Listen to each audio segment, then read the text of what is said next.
Coming up on Almost Adults. Pun intended, there's multiple angles you can take this. And you're like, yes, I am in fact Gage. We're known for Terry Crews and kicking out Tim Allen for selling cocaine. That woman is my target. I'm going to keep making her laugh. Pretentious! All Are the you way. kidding Okay. me? I'm assumed to be the imposter every time, no matter what I say. And I said, thank you, Liam Neeson. And that's all I needed from the game, really. My friend Gage is gonna talk to you. Oh, and Dan, oh, Dan, he'll be there, oh, too. Well, they're gonna talk about the things they wanna say. Speak about their lives from day to day. They're gonna dive into the nuts and bolts. Welcome y'all to Always Adults. It's actually Almost Adults. Dan, would you like to introduce the show? Do I know how to? I don't know, man. You just say, hey, welcome to Almost Adults, and then you go from there. We have Tiana on the show. You introduce it like that. Is it Tiana Camacho? Yeah, Okay. that's me. Cool. Okay. Hello. Hi, Tiana. Hi. Welcome to the show. How are you doing? I'm chilling. I'm vibing. How about you? Dare I say like a villain? Yeah. Cool. Sure. Yeah, I'm I'm doing good too. I'm just sipping some coffee. I'm talking to some lovely friends, and I'm excited. I'm excited for a little chit chat today. Yeah. That's good. Yeah. How are you doing, Dan? I'm doing well. Still waking up, but I'm doing well. What time did you wake up? 8. Do you not want to? Oh, 8. Okay. Yeah. I was saying you don't have to disclose that information because you know how people like to watch your sleep schedules. That's true. It's unusual. So Tiana, Hi. we need to properly introduce you. You are a voice actor. You Yeah. are should A I say like hot mess. Go on. no? I was going to say like professionally trained actor. Oh yeah, I am. Yeah, but also a hot mess. That too. Yeah. Also from Brooklyn, birthplace Yeah. of Captain America, and now Yes. you're here on our show. How did you get here? How did we meet? I'm sorry, this wasn't supposed to be a trick question. It was a party. We were Yeah, chilling. I think Amin was there. I don't remember. Somebody was there. We were just chilling out. And I was like, hey, you're Gage. And you're like, yes, I am in fact Gage. that does sound like me. Yeah. And then I was like, you're cool. And you were like, oh, thank you. Let's be friends. Oh, thank you. And I was like, yeah, I'll vibe with that. That's cool. And that's what happened. And then, We've been inseparable ever since. much. And then, I guess, like, how I got to LA, like, I flew here. Duh. Like, when Well, did you... I drove initially to get to LA. That's terrible. Yeah, why'd you do Yeah, that? we broke. I had some shit that didn't fit on a plane, so I put it in a car. Oh, okay. And That we still broke down in sucks near Albuquerque, New Mexico. Oh, wow. Yeah, and I had to fly there to get to my internship, which I was later let go from. What was your first Oh, that internship? sucks. It was at a writing agency, so I was like a intern there, and yeah, I was there, and they're like, we don't have the money to keep you on, and I'm like, you don't pay me though. They're like, yeah, and that was that. It sucks. Sorry. I'm doing fine now, everybody. Okay, Don't worry. good. Yeah. I'm glad. I'd be very upset if you weren't doing okay. By the way, I have $0 in my account, so if you want to subscribe to the Patreon, that'd be great. You should subscribe to the Patreon. No, you don't have to. Give Tiana your money instead. Who cares? Yeah, guys, can you give me money? Thanks. I appreciate it. We'll put a Venmo problem. handle Thank in the description below. Yeah. Dan, you said you had a question or two for Tiana. Yeah. Why don't you start us off? Okay. Yeah. So you started off in Brooklyn. Is that where you are from, or how did you? Yeah, I'm from Brooklyn. I was raised in Coney Island. Oh, what's that like? It's basically the hood, but everyone has summer jobs, so that's good. That's basically how it is. Like, when I would tell people, they'd be like, "You live in an amusement park?" And I'm like, "No, Coney Island's a neighborhood." Mm-hmm. Like, it's like when it's an actual neighborhood. It's like when anyone says they're from Vegas, you just assume that they're living on the Strip the whole time. Yeah, no. I live in Burbank now, but I was raised in Coney Island on 19th Street, 2 blocks from the parachute jump, and that's where I spent most of my life. And the first 6 years of my life were in the projects in Coney Island. So we moved from the projects, and then my family bought a house by the parachute jump, and that's where I spent most of my childhood. And then Yeah. With you, I mean, you're doing voice acting. Was there any other aspirations that you had before then, like before deciding like this is the path where you wanted to go?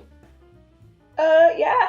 I was originally gonna be a nurse, and then I was like, nah, this isn't for me.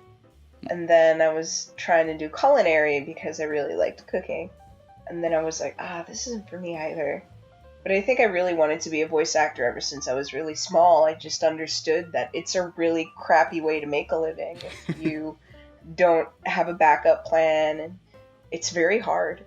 And I know several people that have quit or have thought about quitting because they're not getting to where they want to go, but I ended up really lucky. I went to a really good theater college, or a theater college program, and I graduated with a voiceover career because I was booking indie games out of my dorm. Oh, wow. So I graduated from college with a voice acting career. Where did you go to college? And Binghamton University, or SUNY Binghamton, as it's more widely known. They changed it to Binghamton University. I don't know. Same thing with Stony Brook. But I went there for theater. Excellent program. You had to take Linklater voice just to graduate. So I took an extra semester of Linklater, knowing that I was going to end up graduating and doing voiceover. What exactly is Linklater voice? Good question. It is, the way I learned it, it was a hybrid of vanilla Linklater techniques and Alexander technique, which is movement and freeing your body. A lot of people don't realize this, but your voice is more than just your vocal folds. It's not just your vocal folds. It's also your bone density, your bones, because the way your bones vibrate causes a reverberation in your sound, right? So if you have a different bone density than someone else, even if you look completely alike, you're going to have a different voice. So it's more than just your vocal folds and how thick or thin they are. Thin being higher pitched and thick being like a darker timbre or lower pitch, which is sort of where I fall. It's literally also the way the bones in your body vibrate. And you can't really have full command and control over your entire instrument without a full understanding of where the vibrations fall in your face. Like, for example, right now I'm mostly in my chest, but I can feel my mouth vibrating as I'm speaking, right? Like, I'm doing whatever, I'm looking in my room, I'm doing a bunch of other things, and now I'm an old lady because I've decided I'm going to move the vibrations to the ridge right behind my teeth, and I'm going to have a little bit of that gravel in there, but I'm feeling where the vibration falls, and now that's a new character. And then I can move the vibrations up to the nose, and now that's another character. Now I'm something completely different as a result of moving the vibrations a little around, and now I'm back in my chest. That was incredible. Also kind of broke my brain a little trying to think of like where the vibration is. If you know where the vibrations fall and you know what certain sound it makes when you activate those different resonators, you can do a bunch of different character voices and have a ridiculous range. It's just really extensive, and it involves letting go of a lot of tension you probably carry day to day from just existing in the world as it is, because the world is crappy. And we hold a lot of tension having to deal with it. So if you figure out, oh, I have tension in my back, let's remove that tension. And there have been people who've ended up in class crying because they don't know what it's like to release that tension in their bodies, and they're holding on to so much. And it could be like trauma, it could be stress, it could be an emotion that they haven't fully healed yet that they didn't realize that they had, and they're just holding it in their body, and it's become an adopted part of their stance. I really think the whole journey to being a better actor and being a better performer is to really know yourself and be comfortable with yourself, and start to sort of compartmentalize things in a way that's really useful and helpful for you. A lot of people don't really think that way, and it's kind of sad. I think the role of the actor in society is really to heal the people in society, and you can't really go around healing other people if you're walking around unhealed. So, yeah. Tiana, you actually brought up something interesting. You said you did a lot of indie voiceover from your dorm room. How exactly did you go about finding those roles and auditioning for them? Well, I went on the voice acting club like everybody else. I also did comic dubs with my friends because I just wanted to do stuff to practice. So I have Edwin Tiong, who I'm still very close to this day, and we did a lot of Overwatch fan work, and it did really well. So that was sort of where I cut my teeth a little bit, and it was all just comics that people created independently that I would just give voice to. And then was this through the school? After a while, people started...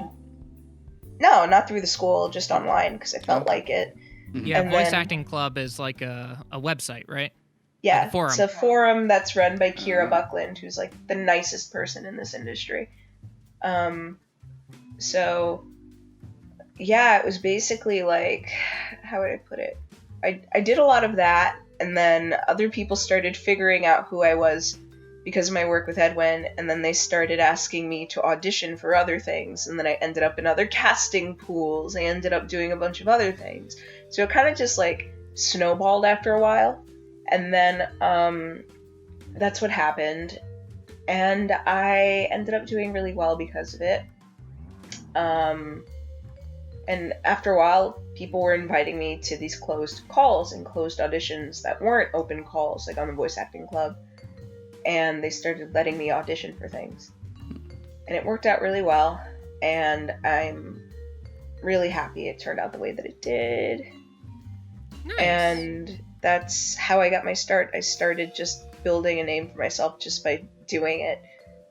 I'm happy too, because you're here right now with us, and Thank you. that makes me happy. Dan, I'll let you get to your next question real Sure. quick. I just wanted to ask a follow-up.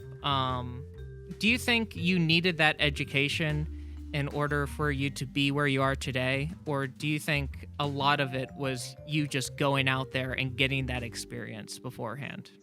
Do you want the pretentious answer or the non-pretentious answer? Pretentious! All Are the you way. kidding me? Okay.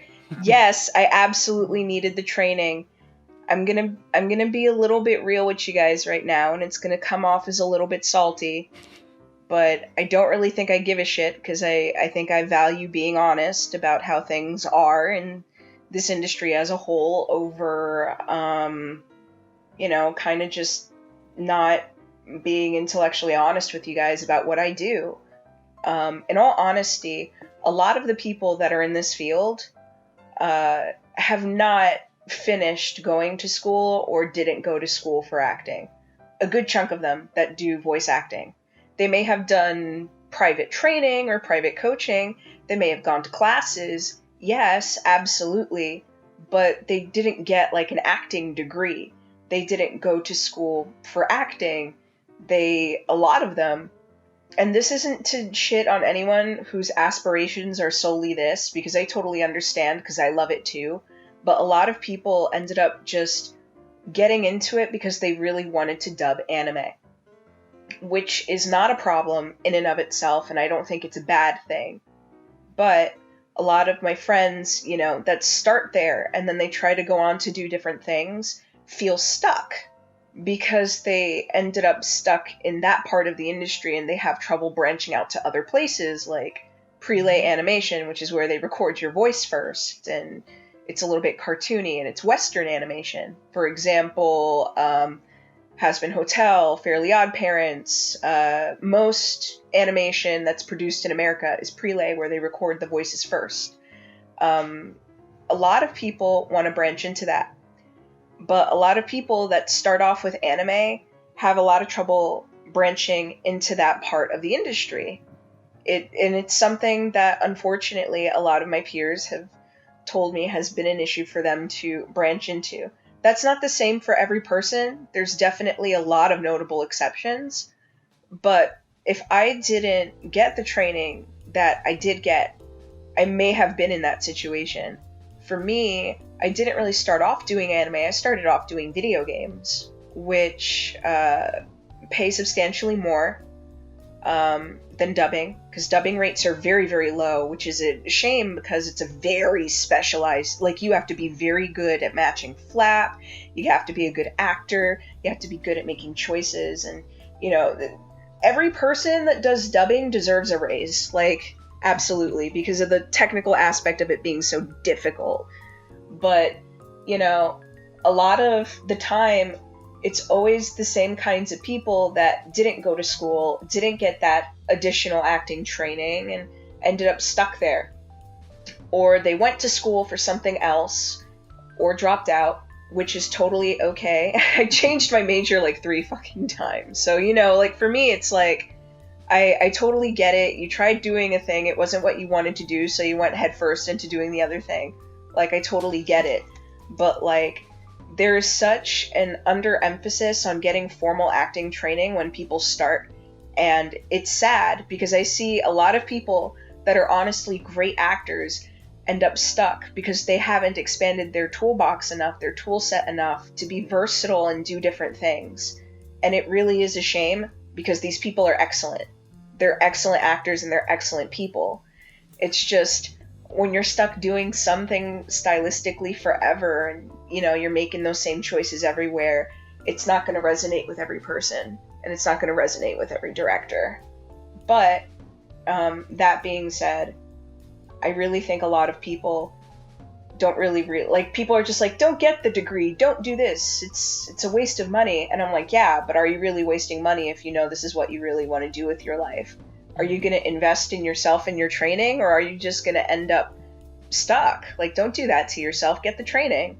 If you have to go to community college and take an acting class, I know a friend of mine did that, and he did that for himself, where he just did stage acting, like theater acting, and he took a class in it. He's booking so much more than he did before he took that class. Awesome. And he was stuck in anime dubbing and only anime dubbing. The minute he was like, I'm going to take a theater class because I just want to be a better actor, he ended up branching into so many other things. And that's not, again, I definitely don't want to disparage anime dubbing or anime acting at all. It is a very hard thing to do, and the people that primarily do it aren't lesser actors for doing it. It's just that I tend to see a lot of people that are just like, I'm going to start in anime and branch out elsewhere, when they could have been like, I'm going to start at acting and I'm going to branch out elsewhere. So I really feel for those people because they're so good, and it's like, if they really could trust themselves to make the choices they really wanted to make in the booth 24/7, they'd get everything in the world. I don't want anyone to be stuck. It's a terrible, I used to have that problem too. I used to get stuck. So getting unstuck can take forever if you haven't gotten yourself out of that rut. But yeah, I mean, yes, you should definitely, if you know for a fact that you want to go to school and do acting and you want to be a full-time actor, please actually take acting classes. Please actually get a degree. Don't drop out because you're like, well, I'm just going to do this forever. Don't do that to yourself. If you're going to go there for acting, please finish what you start and do stuff remotely from your dorm like I did. I ended up doing in like 2.5 years what normally takes people 5 to 7 years. And it's honestly because I really applied myself to my training and made choices in my career that I felt made the most sense because of the knowledge that I gained from where I trained. So, I mean, if you can only afford a class, you can only afford classes, that's great. If you can't afford a degree, that's all right. But if you're going to get the degree and you've made the decision to do it, finish. Don't drop out, don't quit. Because even if you switch gears later, that 4-year degree could help you get into grad school somewhere else if you wanted to completely change careers. Now, Right on. Has there been any like classes or courses that seem unrelated to like acting or voice acting that you've taken on that's actually been helpful to you in like a surprising way? Like I remember in college I took a history of rock and roll class, completely unrelated to what I wanted to do, but I still use that knowledge to this day. Oh, hell yeah. Art history. Absolutely. How did I took an art history course. It was one course. Mm-hmm. And I love art. Like, I'm addicted to art. It was just always a part of my life. And I grew up in New York, so I had access to the MoMA and the Met, which was my favorite place in the world to be, was the Met. Mm-hmm. And I'd go to the Egypt exhibit, and then I had like an Art Nouveau black and white tarot deck, and I would read my tarot deck by the reflecting pool, and I would spend all my time at the Met. So I took a course, and then after I took the course, every time I would go back, I would just have an in-depth knowledge of it. And it ended up helping me because now I'm getting autographed prints, right? Mm-hmm. And a lot of people are just of the mentality that's like, I just need to get a picture of my character, and that's gonna be my autographed print. And I'm like, yeah, but you could have fun with it, which is what I'm doing. I did one poster for my Cells at Work Code Black character. Mm-hmm. That was, I decided I want to treat it almost like it's in-universe, because I want to have fun with it, and the fans will really like the fact that it's very immersive in that way. So I did a Rosie the Riveter styled poster with a lot of blood spatter because the show is really bloody. Mm-hmm. And it says, let's get to work instead of we can do it. And it just looks so cute.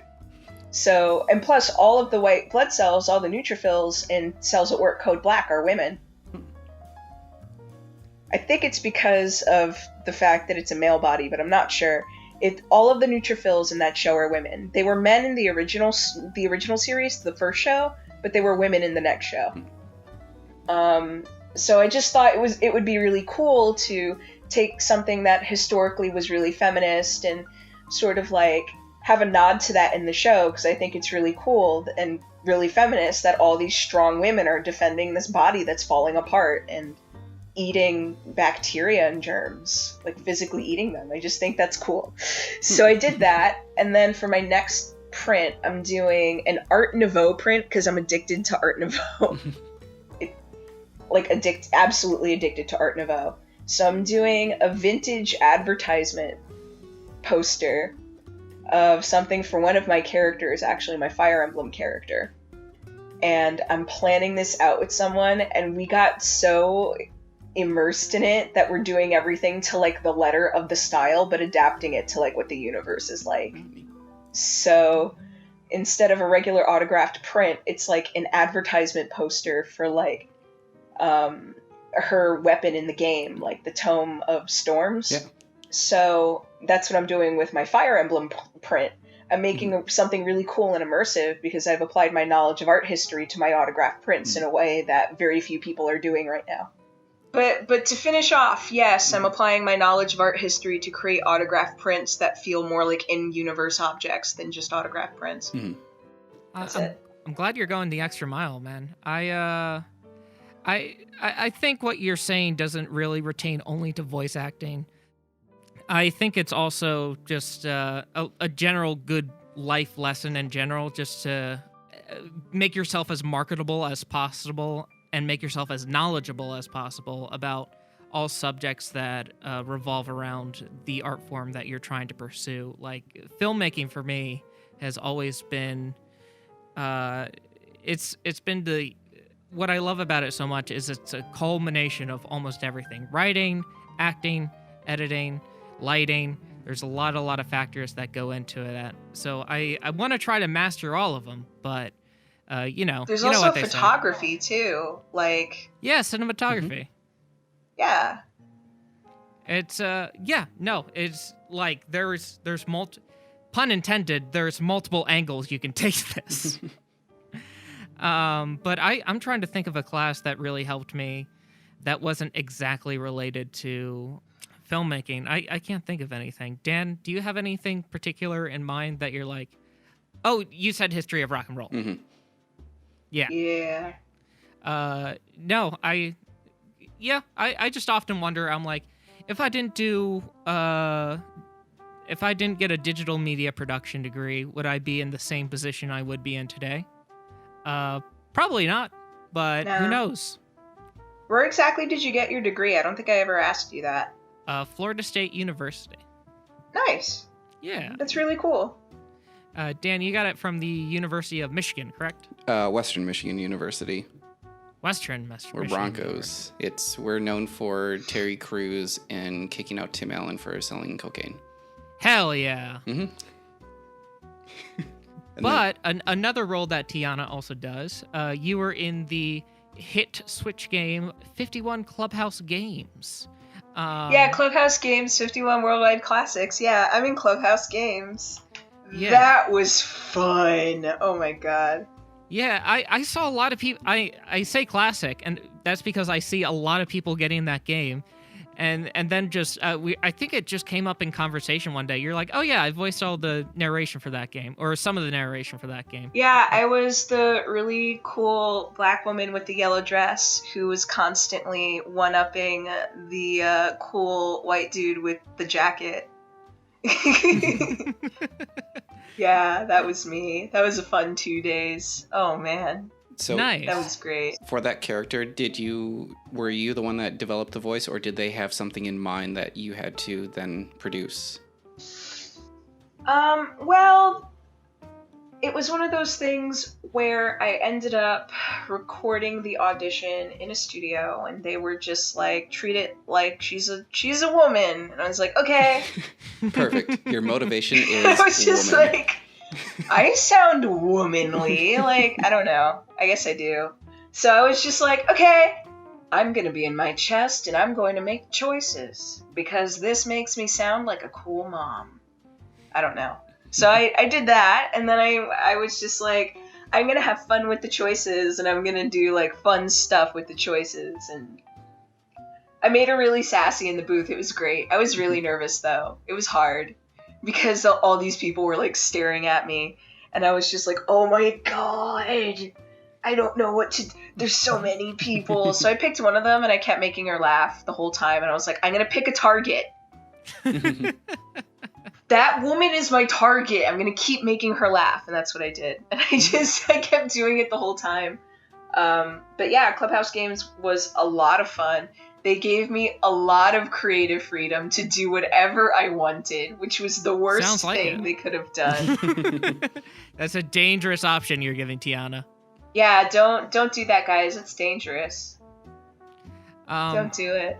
But I wanted to follow that up and ask, Yeah. do you have any favorite board games that you would like to share with us today? Oh my god. Sorry. Monopoly. I played Parcheesi when I was a kid, so we'll say Parcheesi. Oh my god. Yeah, I had Monopoly, and that's the quickest way to ruin a friendship is to play Monopoly. It's great. Monopoly and Risk. I'm trying to think. Oh, Risk, yeah. I played a lot of Mancala when I was a kid, so when I got to do narration for the Mancala game, I was really happy. I tried to get my friends to play Monopoly last night, and they're like, no, let's play this complicated strategy game. And they spent like 10 minutes trying to explain this to me, and they're like, it's too complicated. What were they playing with you? They're playing Seven Wonders, and first they put on a YouTube video, which I was listening to, and they're like, this is taking too long. And then they put on, then they tried to explain it, and they're like, this is taking too long. And then they just pulled up a new game, and I'm like, okay. Why don't they just play Civilization if they want to sit there for 12 hours? I don't know, Like, but we ended up playing well. Code Names, and it was I had fun. That sounds great, dude. I'm glad you had fun. It's a shame they dragged it forever, though. That doesn't sound like fun. I was hoping for Monopoly. I brought the actual board game of Monopoly there, and I got shot down. Son of a gun. They didn't think it was fun enough, but I think Monopoly is fun. Monopoly is fun. I will also say Sorry is fun. I played a lot of Sorry when I was a little kid. And, man, played a lot of checkers. I love checkers. Do you play chess? I tried to, but I didn't have the brain power. I just didn't. Because everybody moves a different way, and I'm like, I don't have time to be this cerebral. I'm 12 and I want to play Crash Bandicoot on the PlayStation. I don't want to do anything. That's a fair excuse. You're I like, just want to play Crash Bandicoot Warped. there is a game that you can play on video. How can you not play this? Stupid board A lot game. of that in Soul Calibur 2. Oh shoot! Did you have the PlayStation or GameCube version or Xbox version? I had the GameCube version with Link. Nice. Oh my god. And then I grew up, and then I ended up getting voice directed by the voice of my main. When I got older, I didn't know how to feel. Wendy Lee is the voice director of Cells at Work Code Black, and she's also the voice actress, the original voice actress. It's now my friend Kira, because I love Kira, and it makes me so proud of her. She's a great person. But originally it was Wendy Lee, and when I played Soul Calibur 2, it was Wendy Lee's voice coming out of Talum. So I was a Talum main. I was a beast, and I mopped the floor with everyone, and it was great. And now I work with her, and I'm like, oh my god, that's wild. When this pandemic is over, I'm going to boot up my GameCube, and we're going to see how good you are at Soul Calibur 2. Oh, I'm very good at Soul Calibur 2. Okay, all right. We'll see, Okay. we'll see. I liked how Spawn was in the Xbox one. That was unexpected. Who was in the PlayStation one? The PlayStation one was, I think, Heihachi from Tekken. Oh, that's kind of lame. No, it's not. Tekken's it's a cool. Smart Tekken's business cool. decision. I like that each console got their own exclusive character. But just like Link is quite literally a legend, and Spawn is a comic royalty, dare I say. Hibachi is okay. You know, I don't know who else they could have gone with, though, because it's Namco, so they own the rights to Tekken, and I mean, they probably spent so much money licensing Spawn and Link from Nintendo.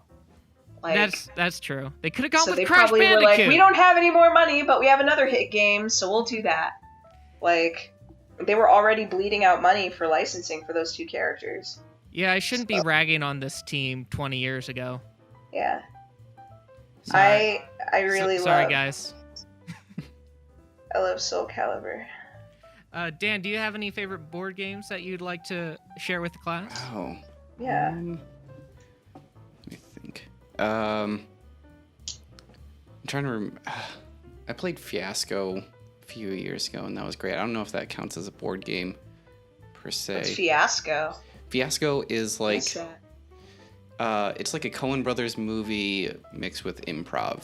So ahead of time you establish connections between everyone around the table. So like this person works for this person, and then like these two are siblings, and like these two are partners together that are going to rob a bank, and then you have to somehow connect every action to what you're doing to another person in the throughout the game, and then they drop in certain elements. So like as the game goes on, be like the person that was like partnered up to like rob the bank, one of them was an undercover cop, and like what do you do with that? And you have these interactions, and then once the interaction is done, everyone around the table kind of votes to see like, was this interaction like a successful one? Like, did they successfully rob the bank, or did they blunder it so much that they got caught and now they're in jail? It's really interesting. If you're really into improv, that's definitely a great game to do. Interesting. Oh, that's cool. Mm-hmm. Is there like a board or some sort of PDF that you print out for it? I think there's a PDF for it. I think that's how it started off, was as a PDF game, but now you can actually buy the official Fiasco book if you would like to. Oh, nice. Mm-hmm. I kind of want to learn how to play that because it sounds right up my alley. It's a lot of fun to play. Even if you're not too great at improv, like, you're still going to have a lot of fun doing it. Well, I'm the best at improv, so it should go swimmingly. I'm trying to think of board games I like. I wanted to play Catan recently. Oh, that's fun. Every now and then I'm like, I could really go for Catan, but I never bought it. I probably should. It's a fun game. Yeah. People like it. It's fun. One Night Werewolf, which is it's any version of Mafia I really like, because Do you like Among Us? you get to play. I was just about to bring up Among Us because I like playing mind games with people. I like Yeah. I like teasing them and betraying their trust, much like Mario Party. I personally am very dangerous when I'm the imposter. Do you feel like you are a better imposter or a better crewmate? I'm a better crewmate for sure. I am horrible at lying, and I don't do well under pressure. What about you, Dan? I'm assumed to be the imposter every time, no matter what I say. It's it doesn't matter. What have you done to your friends, Dan, to make them think so imposterous of you? It's probably because I'm running around saying, like, I'm gonna kill you, watch out, I have a knife. Oh yeah, that'll do it. Yeah. Also, Tiana, you mentioned that you were cooking. You wanted to pursue cooking at one point in your career. Oh, hell yeah, I love food. I have to stop eating it, though, because I would like to not eat as much. Yeah, that makes sense. I love food. I'm trying to do the same thing. Do you have any special dishes that you're like, I am the best at this? So, I'm Puerto Rican, and by default, I will probably make better Puerto Rican food than 90% of the people I'm around, because they don't know how to do it. So even if I mess up, and even if I fuck up royally, They're not not going gonna to tell know. me I suck at it. Like, come on. It's like singing a song from another country in another language. Who's going to tell you that you're doing it wrong? Like, really? Unless you put, like, burnt spinach in there or something. Or Oh, God, spit. no, I would never. Yeah. But I could just be like, this... I could totally just pull one over on all these kids and just be like, this is a traditional thing. And it could just be like a Salisbury steak with, like, adobo on it. If I wanted to. I would never do that, though, because I like living my life with integrity. But it is something that I am within my power to do if I wanted to. So, since it's a cuisine that no one here is really familiar with, I feel really comfortable cooking it because I feel like the pressure's off, you know? It's not like you're cooking and then your mom's going to have it or your grandmother's going to have, you know? Like... You can't mess it up if it's a bunch of people who've never had it before, you know? Whereas, if I were to make stuff for my family, they'd be like, why'd you do it like this? Why'd you put this in there? I'm like, I'm not trying to argue. Just eat your food. Like, eat your rice. I made you food. I put love and work into it. And you're going to tell me it's not good? Get out. Yeah, what the frick, man? No. That's my Italian godfatherness coming out. Being like, you tell me this food, this meal I prepared for you, it's not up to your standards? That's how I feel whenever I make someone like breakfast or something, and they're like, "Oh, I'm not hungry." Yeah. That's how I feel about it too. Now, we're relatively in the same area. Is there any, like, restaurants that you particularly like to go to around here? Yes, I think. Hold on, I'm thinking right now. McDonald's, Burger King. I have not slept very well, and I haven't had enough caffeine to be good at thinking, but I'm gonna try anyway. We went to that empanadas place in Burbank that was Oh really good. yeah, the one on Magnolia. That's Yeah, really good. World Empanadas. The one on Magnolia. That one's good. that World place is Empanadas, great. yeah. So, I really have come to love Mediterranean food and rice with vermicelli. And there's a place called, I think, Taste of Aleppo, which does Syrian-styled Middle Eastern food or Syrian Middle Eastern food. It is so good. Like, I will have a salmon plate from there, and the grape leaves aren't necessarily my cup of tea, but they're huge. They're like twice the size of a normal like stuffed grape leaf. And then there's rice with vermicelli, and it tastes so good.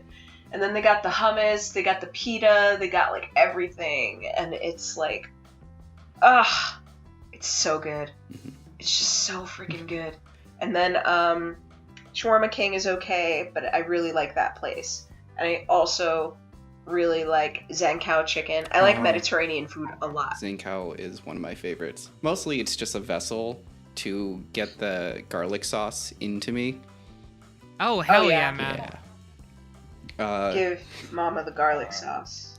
We also have a Porto's around here. Is it overrated or underrated? Okay, this is how I feel. Sorry, go ahead. Oh, no, I love Portos. You go ahead, Tiana. Okay, I love Portos too, but I'm gonna tell you something, alright? A lot of the stuff at Portos is stuff I grew up eating, because I'm Latin Caribbean. I'm not Cuban, but a lot of our food overlaps culturally. So, because there's a lot of food overlap, there's the stuffed potato balls. I grew up eating that shit. Ooh. That's all over the Caribbean, the Latin Caribbean specifically. So like Cuba, the Dominican Republic, and Puerto Rico, they all have that. And we have our own version of it that is a little bit more authentic, even though it's more Puerto Rican and Dominican as opposed to Cuban. And they're called cuchifritos. And they'll have empanadas or pastelillos, as we call them in PR. So they'll have empanadas, they'll have the potato balls, el relleno de papas, and then they'll have other stuff like alcapurria. They'll have alcapurria, and they'll have that there, which is where they have the cassava on the outside, and they have meat on the inside, and they cover it with like seasoning and achiote, and then they fry it. So it's almost like a potato ball, but it's a different starch on the outside. I love me some alcapurria. Every time I go to a cuchifritos in like Spanish Harlem, where I found out I was conceived, which was TMI, and my dad didn't have to tell me that. We can cut that out if you want. No, it's funny. Leave it in. It's okay. It's all right. Just wanted to give you an He out. knows how I feel about it, but it's whatever. Okay. I like Portos for what it does. I like the fact that it's a little bit more Cuban, because ropa vieja we don't really have. You know? Like, there's certain things that we don't have. But the price point seems weird to me, because I grew up at cuchifritos where things would be like $1, $1.50 tops. So it just feels really inflated in price compared to what I'm used to getting from more authentic places. But I like what it does for the Latin Caribbean community as a whole by giving us a place for our cuisine is thriving. So thank you for making it accessible, even though no, why Not is this as so accessible expensive? as it could. Yeah. The ojo de tigre is really good. The all the pastries and the cookies are amazing, and we kind of don't have that where I'm from. So the cookies are great, and the cakes are fantastic. Like, so good. I'm getting really hungry. I don't I am know too. why I thought this would be a good topic. Actually, I'm getting hungry too, and I don't know what to order. What are we ordering? Should we order a thing together for the podcast and see? we're all remoting in, so probably not. I mean, we could all just do DoorDash and Yeah. order from the same place and vote on it. Would be interesting is we order for each other. Send someone a Yes! mystery meal. Ooh, we should order for each other. Okay. I mean, I'm down to do that, but do you guys trust me? I trust you, Gage. I trust you. Yeah, Dan does not. We know, Dan. We know. Oh, also, burger spots here. I don't hate In-N-Out, but, you know, Bob's Big Boy don't taste like nothing. No, it's not a great burger place. So who's ordering for who? I can order for you, Tiana, if you try. Since you obviously trust me more than Dan. In this house, I trust Dan. All right. Oh, okay. All right. But I also trust Gage. Good save. Gage. Good save. You two are gonna have to fight in the Thunderdome over who buys me lunch. Dan, you can buy her lunch. Okay. Yeah, I'll do it. Okay, cool. So and you're buying me, I'll order for Dan. Mm-hmm. and I'll order for you. Yes. Okay. Okay. I'm excited. All right. Put your. Okay, I have your address. I'm gonna get it for you. And plus, because of where you are, they'll service you over there because I'm close to where you are. So, okay. Hold on. I'm gonna get you food, okay? Now. All right. Should we get people's spice levels and stuff like that? I know. Gage is. Sure. Yeah. I like medium to hot. Medium not to extreme. hot. Okay. Yeah, not extremely hot, but one of those. Yeah. So if I were to order from an Indian food place and I were to get a medium curry. Yeah. Honestly, you could get a hot curry if you want. Gage, you'll die. But it would be funny. I mean, yeah, but It's up to you. I don't mind either way. okay, all right. Wait, all right. I'm ordering. You know what? I'm ordering for Dan, right? Okay. Yes, and then Okay. Dan is ordering for me. Yes. So it's like a little triangle. But okay, should we ask what the other person is in the mood for? What are you in the mood for, Gage? What do you want? Surprise me. Yeah, I think we're all. That's not helpful. Oh, okay. All right. I'm down for some Thai or Indian. Thai or Indian food? Okay. Yeah. Thai, Dan, what are you in the mood for? Anything. Pizza's pretty easy for me. Ooh. Pizza. Pizza. Me, I'm feeling, I don't know, I think I'm just hungry. I would do maybe like a Thai or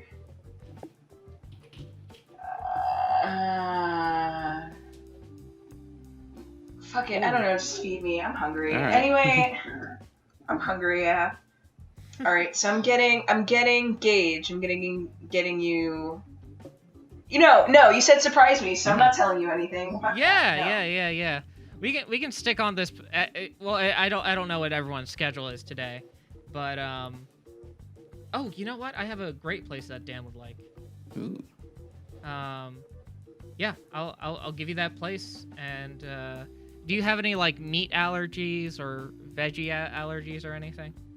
So I don't like mushrooms. That's not really an allergy. I just prefer no mushrooms. Okay.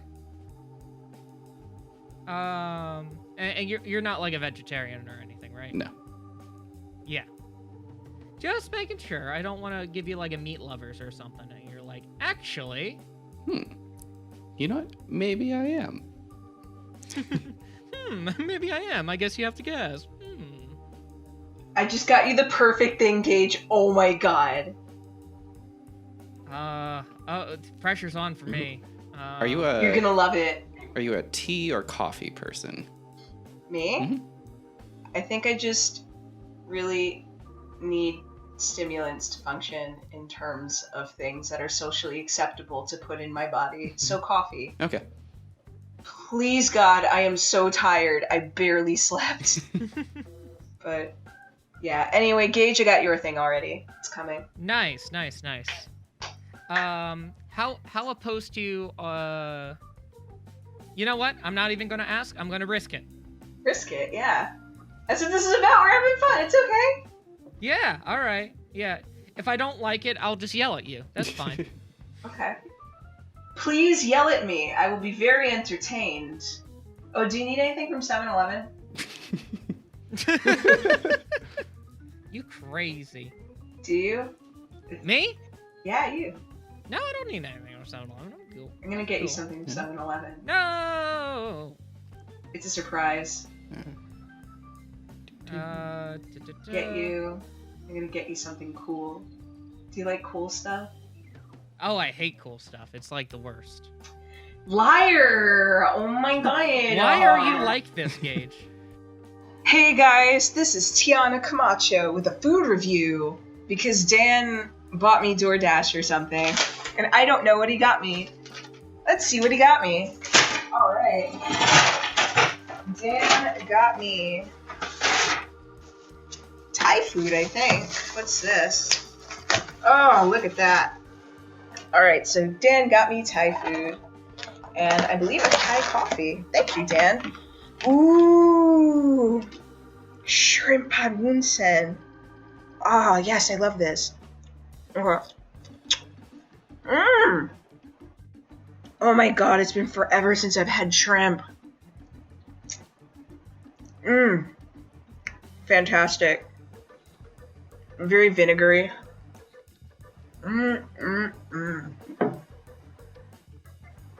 Ah, this is so good.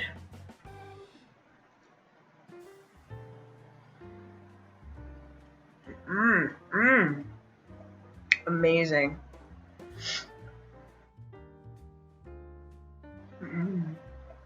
Yep, I give this a solid 10 out of 10.